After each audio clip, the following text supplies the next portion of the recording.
Isa rin na baka hindi alam ng Talakers, at tayo baka hindi natin alam, no? Nung semis, di ba, yung calf muscle niya, ininda niya yun eh. Yes. That was against San Miguel. Sorry, Ginebra.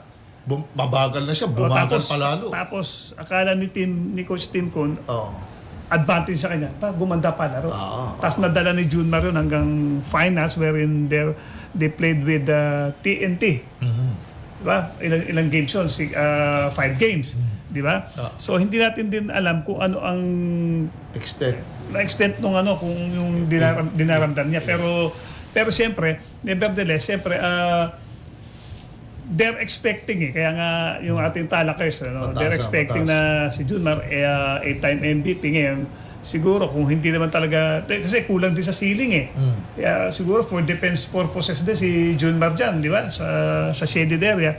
Pero siguro kung tayo nanguhula lang naman tayo, kung talagang hindi pa siya 100%, kasi pag nasa loob ka, ni-expect ka ng na magdi-deliver ka Hindi pa pwedeng 8-time MVP. Hindi pa pwedeng, kasi may masakit kung may masakit talaga, might as well iba na gamitin na magpapakamatay. Pare, knowing ito mga katalakers natin, mga kababayan natin, wala na, hindi na nila nakikita kung inaway ka ng asawa mo or baldado ka or merong nangyari sa personal mo. Pag nandiyan ka, kaya nga minsan lagi sinasabi kung yung pag na-injury tayo sa therapy, mga doktor, tapos meron tayong meron tayong PT sa loob ng team, sasabihin na kung hindi ka 100%, huwag kang lumaro. Kasi baka maging liability ka. And ine-expect ng mga tao yung nakikita sa yung production. Kung hindi, imbis na ikaw naman para sa bansa na pinipilit mo, iba yung tingin nila Di ba? Yung the usual player na kung sino ka, yun ang ine-expect nila.